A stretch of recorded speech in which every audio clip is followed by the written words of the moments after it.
Bonsoir, mesdames et messieurs, et bienvenue à cette nouvelle émission de Histoire à dormir debout. Alors, me voici encore avec Charles Daigneault. Bonsoir, Charles.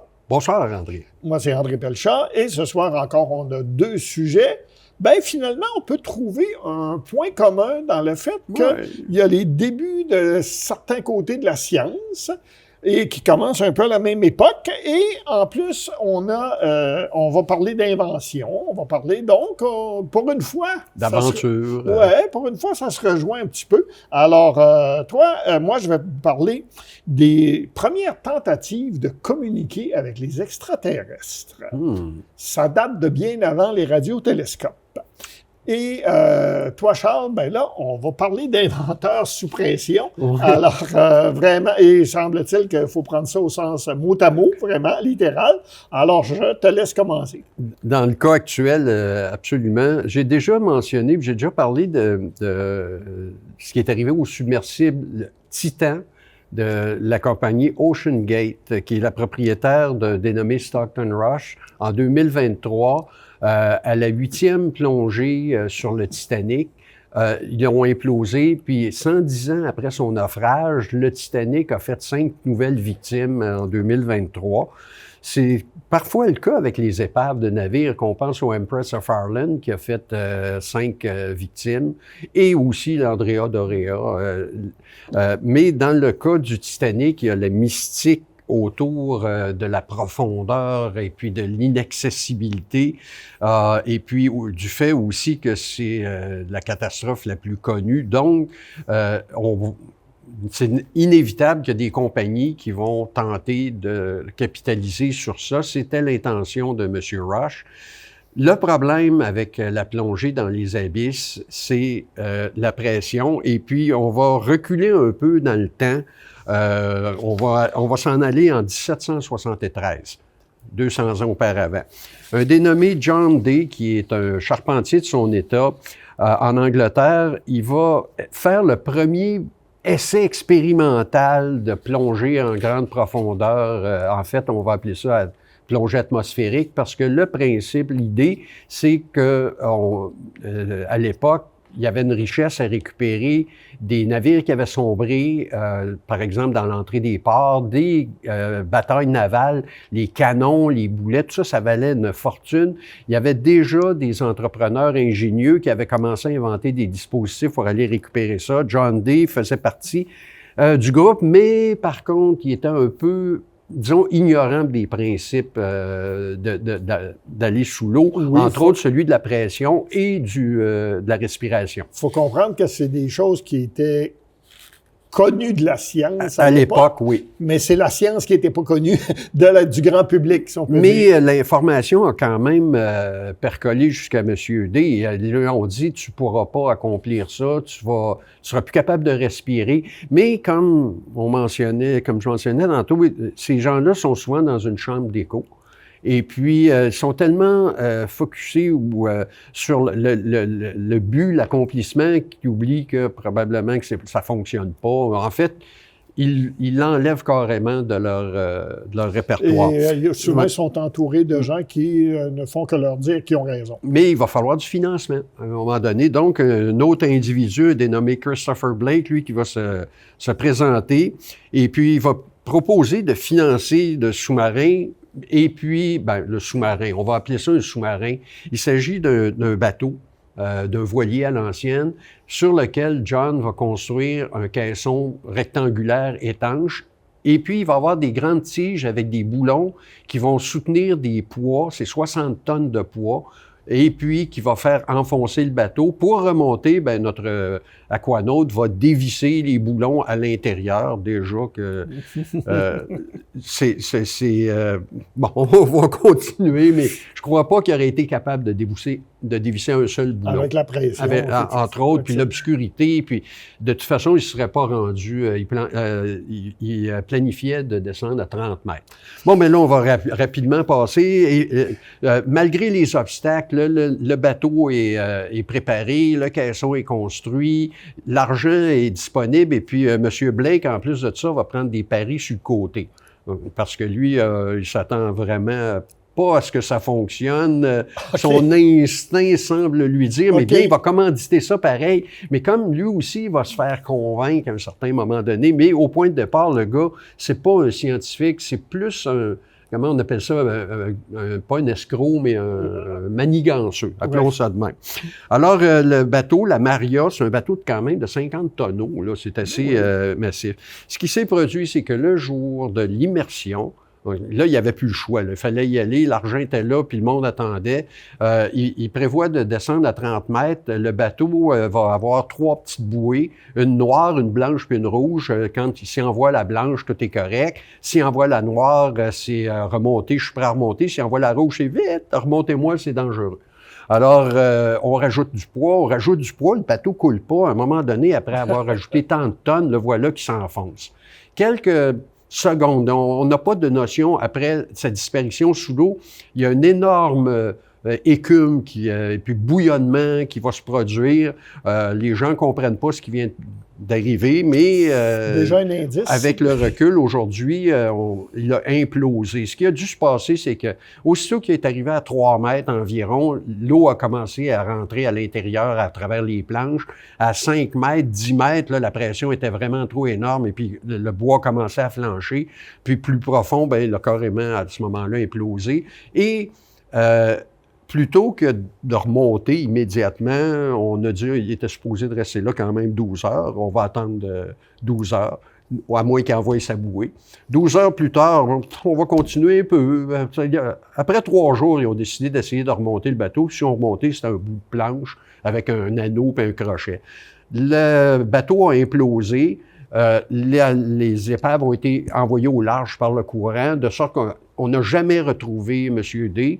Et M. Blake, lui, ben, il a disparu dans le trafic. Il y a eu une tentative de retrouver quand même des traces de l'épave qui a échoué, évidemment. Là. Et puis, ça, c'est l'histoire de John D. qui, lui, a implosé parce que dans sa chambre d'écho, et puis il a tellement décidé que ça allait fonctionner qu'il n'a pas tenu compte de ceux qui lui ont dit. Pas tenu compte des faits. Et il faut ajouter, on peut penser que le fait qu'il n'a pas envoyé sa bouée rouge, c'est que soit il s'y a cru jusqu'à la dernière seconde que ça allait marcher, ou soit à cause de la pression, le mécanisme n'a peut-être même pas fonctionné aussi. On va voir que l'implosion, même à faible profondeur, c'est un événement qui est très, très, très instantané. Je ne crois pas qu'il aurait eu le temps de faire quoi que ce soit. Il aurait pu voir l'eau commencer à couler jusqu'à temps que ça fasse badaboum. Puis, d'ailleurs, là, on va parler de 300 ans plus tard. En fait, là, le même événement va se produire, celui que je mentionnais au début, mais cette fois-là, c'est un dénommé Stockton Rush. Mais là, on est dans un environnement, on est dans un milieu où c'est des fortunes colossales qui sont impliquées. D'ailleurs, tous ceux qui ont exploré les épaves en profondeur, qui ont utilisé les bathyscaphes et les submersibles, le nombre de passagers est limité à 3. C'est-à-dire un pilote et puis 2 spécialistes de mission. C'est pas rentable de faire ça comme ça. Le concept de Stockton Rush, c'est de faire un submersible qui va contenir 5 passagers plus un pilote. Donc, on parle de 6. Là, à ce moment-là, ça va être rentable de faire des plongées en grande profondeur. Malheureusement, si on prend un submersible avec une sphère, d'ailleurs, si on remonte au tout début de ces histoires-là, de l'exploration, c'est démontré que la seule géométrie qui peut résister à la pression, c'est sphérique. Un cylindre a trop de surface exposée. Donc, pour remédier à ça, on va utiliser un matériau du 21e siècle, le fibre de carbone. On en voit partout maintenant, que ce soit la télécommande de TV ou une voiture de luxe ou même des super voitures. La fibre de carbone, c'est un matériau qui a des caractéristiques très, très, très impressionnantes. Mais c'est un matériau qui est résistant en tension et non pas en compression. C'est direct au point de départ, le concept est floué. Mais il continue quand même. Et puis là, il y a des millions qui vont être investis pour fabriquer le prototype qui va flancher durant un test de pression. Et puis après ça, malgré tous les avertissements qui disaient que la technologie employée n'était pas appropriée pour les abysses. Et puis là, les spécialistes se sont manifestés. Et puis, aucune homologation a pu être obtenue, autant pour la coque que pour le hublot qu'il y avait en avant, qui lui aussi n'était pas adapté. C'est un nouveau hublot, parce que l'idée d'aller en profondeur, c'est que les gens puissent voir à l'extérieur, mais ça prend un hublot d'une certaine dimension pour être pratique, et ce hublot-là était trop grand. Ça créait des problèmes, puis même le matériau acrylique compressait au point que ça devenait dangereux. Le sous-marin était truffé de détecteurs de tension et de pression qui avertissaient quand la coque pouvait devenir insuffisante, appelons ça de même. Durant 80 plongées, des signaux se sont répétés. Il y a eu des bruits énormes de coques qui flanchaient, mais malgré tout, Stockton a continué parce que là, c'était l'avenir de Ocean Gate qui est en jeu. Et puis, plus il y avait d'opposition, plus il agissait contre ça. De sorte que ça a créé un environnement extrêmement toxique dans la compagnie parce que là, il y a beaucoup de ses collaborateurs qui ont dit « on va pas là, ça ne fonctionnera pas, c'est impossible, c'est suicidaire ». Même, ça a été mentionné plusieurs fois que c'était suicidaire.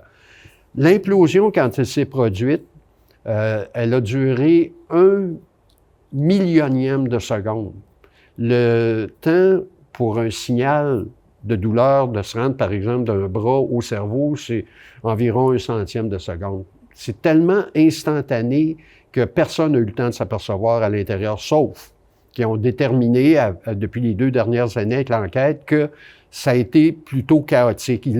Les gens qui étaient à l'intérieur, les passagers, Stockton Rush, et puis aussi, il y avait Philippe Nargeolet, qui est un spécialiste, puis ça, je suis étonné de voir qu'il était dans...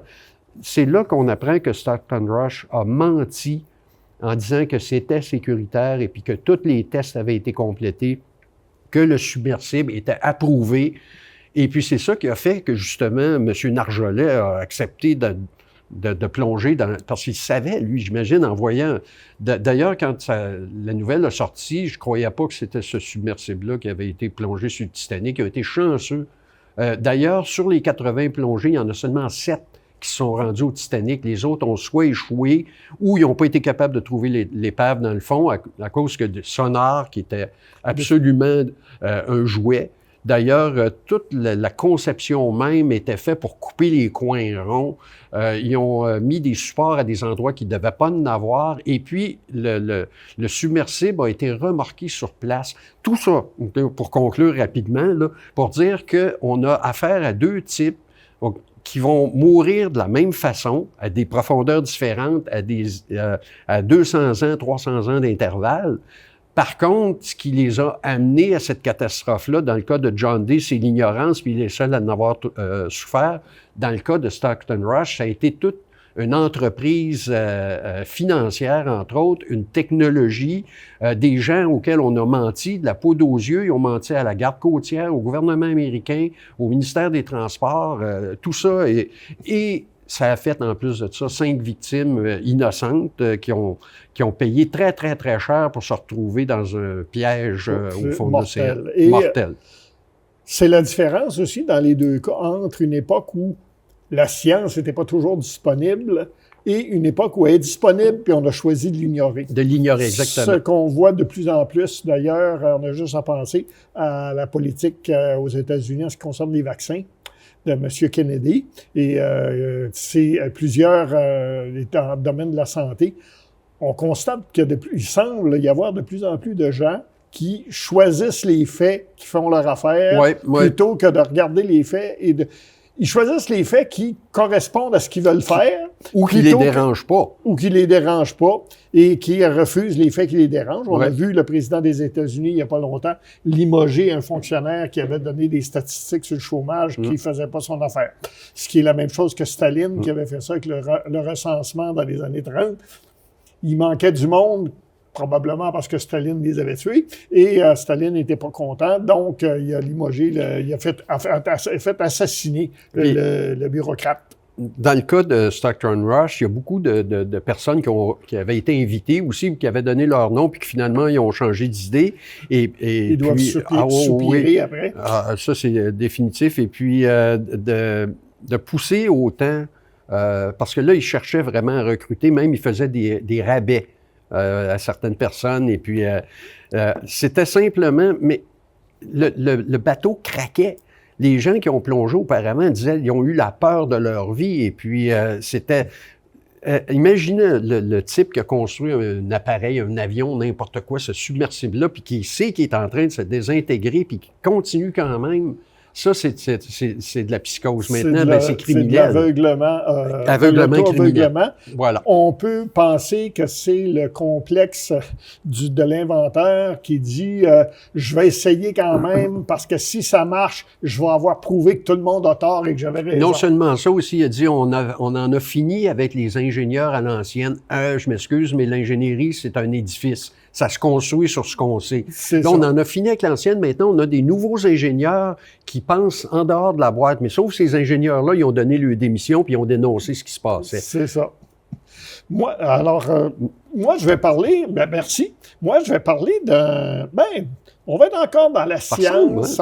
Ça commence un peu à la même époque, sauf qu'au moins, il n'y aura pas de mort. Ça ne sera pas tragique, même si des fois, les tentatives qu'on fait peuvent prêter à sourire. On va commencer la communication avec les extraterrestres. Quand est-ce qu'on commence à avoir cette idée-là? D'abord, pour avoir l'idée de communiquer avec les extraterrestres... Il faut avoir le concept des extraterrestres. Le concept des extraterrestres. Ça fait longtemps que dans l'histoire humaine, on peuple les astres de toutes sortes d'entités, mais à un moment donné, il a fallu... pour qu'on ait le concept d'être extraterrestre comme on le conçoit aujourd'hui, il a fallu que quelqu'un comprenne, et ça s'est fait surtout à partir de Galilée, que la Terre est une planète et que les autres planètes sont constituées un petit peu comme la Terre. Et donc, s'il y a de la vie ici, il pourrait en avoir ailleurs. En gros, c'est la condition préalable.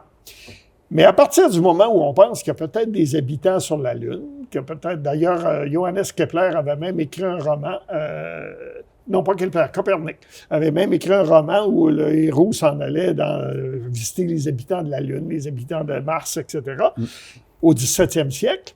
Là, on commence à penser, on pourrait donc communiquer avec eux, mais là, au début, c'est comme une idée abstraite, c'est théorique. Là, à un moment donné, il y a des gens qui arrivent et qui pensent on peut peut-être le faire.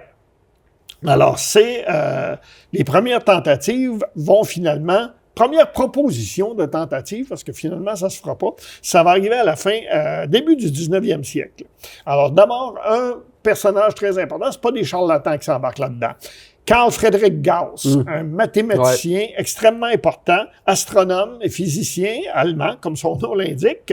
Alors, né en 1777 au Brunswick, un État allemand, qui va mourir en 1855, et il va apporter des contributions importantes dans plusieurs sciences. Il va être même surnommé le prince des mathématiciens. Et voilà. Et il va proposer, lui, s'il y a des extraterrestres sur une planète, sur une des planètes du système solaire, parce qu'on ne pensait pas encore aux planètes extrasolaires dans ce temps-là, on a maintenant des télescopes qui nous permettent de voir les planètes. Si eux autres ont des équipements et on pensait en termes de télescope, on pensait pas électronique, là, on pensait en termes de vision. Alors, qu'est-ce qu'on pourrait faire pour se rendre visible et qu'ils comprennent que c'est une forme de vie intelligente qui essaie de communiquer avec eux? Alors, lui, il va proposer de tracer un triangle géant en Sibérie avec dans les forêts en mettant des champs de blé. On coupe la forêt puis on met des champs de blé qui vont être plus pâles sur le fond foncé de la forêt. Et un grand triangle géant, la Sibérie, c'est pas très peuplé, c'est là qu'ils pensaient qu'on peut faire ça plus facilement. Et le triangle, parce que c'est un symbole mathématique, et que ça existe pas dans la nature, un triangle parfait. Donc, si les Martiens, mettons, ou n'importe qui, les habitants de la Lune... Les lunatiques. Les Sélénites. Voient le triangle, ils vont comprendre qu'il y a des formes de vie intelligentes sur Terre. Finalement, ça ne se fera pas. Les États de l'époque t'es pas intéressé à faire un gros investissement pour une... et fantaisie. Pour une idée aussi théorique, et surtout pas en Russie, je dois ajouter. Même de la part de Friedrich Gauss. C'est ça, même surtout en Russie. Remarquez, la tsarine, la grande Catherine, aurait pu être intéressée parce qu'elle était intéressée aux sciences, mais la Sibérie, c'était encore loin. Et les dimensions que le triangle aurait eues pour faire des champs de blé de cette grandeur-là, aurait fallu déplacer beaucoup de monde en Sibérie. Donc, finalement... Un champ de blé en Sibérie, ça semble... Et d'ailleurs, pas sûr que ça aurait poussé partout. Parce que il y a des coins en Sibérie où ça pousse, là, mais il y en aurait-tu assez? Ben, c'est bon. Pas sûr. Donc, finalement, ça se fera pas. Deuxième proposition, Joseph von Litrauv, qui lui, est né en Hongrie et mort le 30 septembre, né en Hongrie en 1781, mort le 30 septembre 1840 à Vienne, d'un astronome. Dit autrichien, mais la Hongrie, l'Autriche à l'époque, son nom, moi je me dis qu'il est plus hongrois. Enfin, pas son nom, lui était de nom allemand, mais le nom de la place où il est né, c'est clairement en Hongrie. Et donc, il a, lui-ci, savant respecté, il a créé une position rétro-azimutale conforme la projection de Litrauv pour représenter les astres, représenter la Terre, etc. Alors lui, il a une idée un peu semblable à celle de Gauss, sauf qu'il prend acte que la Sibérie, c'est un peu difficile. Il a une autre idée. Le Sahara. Alors, en plus, à partir des années 1830, les Français débarquent en Algérie. Donc, c'est accessible pour les Européens, le Sahara. Alors, en 1819, il était directeur de l'Observatoire de Vienne, il faut aussi dire. Il va le rester jusqu'à sa mort. Alors, lui, son idée, c'est de creuser des canaux dans le Sahara, encore des kilomètres, là, pour que ça soit visible de loin, et de les remplir de pétrole et de mettre le feu. Ouais. Pour faire un grand symbole mathématique en flammes. Ça devait être pi. Oui, je pense que c'est ça, d'ailleurs. Symbole mathématique. Là, c'est ça. Alors donc, encore parce que les mathématiques sont vues comme un langage que tout le monde peut comprendre. C'est ça. Là aussi, ça se fera pas, entre autres parce que le Sahara n'est pas si accessible que ça, parce qu'à l'époque, les Français n'ont pas fini de conquérir l'Algérie, et c'est la guerre, en fait, entre les Français, notamment, et les troupes de l'émir Abdelkader qui résistent à la colonisation française. On n'ira pas dans le Sahara comme ça, là, n'importe quand. C'est pas une groupe de savants avec des tonnes de pétrole sur des chameaux, là, pour creuser des canaux. C'est pas pratique. Ça se fera pas. Donc, finalement, cet aspect-là se fera pas non plus. L'idée va ressurgir progressivement au cours du 19e siècle, notamment après que l'astronome Percival Lowell, astronome américain, qui va croire avoir vu des canaux sur la planète Mars, des canaux qui auraient été creusés. Donc, on pense qu'il y a peut-être de la vie intelligente sur Mars. Et finalement, ça va aller au 20e siècle avant que ça soit démenti. Mon père croyait ça. Parce que c'était à l'époque, même il n'y avait eu aucune notion comme c'était pas ça. Là. Le monde croyait ça pour vrai. Là. En fait, c'est... en France, les astronomes avaient déjà, par des observations, dit qu'il n'y en avait pas de canaux dès 1909. Mais aux États-Unis, la NASA, la première sonde qu'ils ont envoyée vers Mars, les points à photographier avaient été choisis en fonction des fameux canaux de Lowell. Ça a permis de voir qu'il n'y en avait pas. Mais on est rendu aux années 1960, là. Mais c'est là qu'on décide que, bon, c'est pas Mars, c'est pas les planètes du système solaire probablement, mais il peut y avoir de la vie dans l'univers, dans les exoplanètes, comme on dit aujourd'hui, ailleurs. Alors, c'est là que va apparaître l'ère des signaux radio. Alors, en 1960, le projet OSMA, dirigé par Frank Drake, qui le premier envoyer des signaux radio avec un radiotélescope dans des signaux calculés avec un code pour mathématiques, toujours, avec l'idée que s'il y a quelqu'un, ils vont peut-être les capter et peut-être nous répondre un jour. Ça risque de prendre des années. C'est le Drake en question qui est à l'origine de l'équation qui tend à démontrer l'existence de la vie extraterrestre, l'intelligence la probabilité de la vie extraterrestre. Probabilité. Et on va avoir aussi il va fonder le projet SETI, qui est la même chose, mais avec un peu plus de moyens. Alors, l'équation de Drake, justement, c'est une proposition mathématique qui estime le nombre potentiel de civilisations extraterrestres dans notre galaxie. Et c'est lui aussi qui va faire la première écoute radio de l'étoile Tau Ceti. Ils n'en recevront qu'un message. Mais en 1974, on va croire à un moment donné avoir capté un message par le radiotélescope d'Arecibo qui est situé à Porto Rico. Alors là, un message de 1679 bits qui va être émis vers l'espace par le radiotélescope. Et c'est... on va croire à un moment donné qu'on a eu une réponse. D'ailleurs, le signal s'appelle le signal WOW. C'est ça, le fameux signal WOW. Passant Arecibo n'existe plus, hein, c'est ça? Non, c'est ça, oui. OK, parfait. D'accord. Et le signal WOW, 1977, qu'on va croire qu'on a capté quelque chose. Le signal ne sera, malheureusement, on ne pourra pas reproduire la captation. On va avoir ce mystérieux signal, mais on ne le retrouvera jamais. Et c'est le radiotélescope de l'Université de l'Ohio qui s'appelle le Big Ear, la grosse oreille, qui va capter ce signal-là. C'est une anomalie, finalement, dans les signaux radio de l'univers. Mais comme je dis, on va croire avoir décodé un pattern là-dedans qui semblerait indiquer que ça va durer 72 secondes, ce signal. Et finalement, ça a pu être détecté après. Ce qui laisse penser qu'il y avait peut-être une erreur, un glitch dans la machine ou que c'est un événement unique, random, c'est ça, un hasard. Toujours est-il qu'on continue toutes sortes de méthodes pour tenter de communiquer avec les extraterrestres, mais pour l'instant, on n'a rien trouvé. Mais on cherche parce qu'on ne sait jamais. Il reste quand même Carl Sagan qui a mis le fameux... Ah, OK, laisse continuer. C'est ça.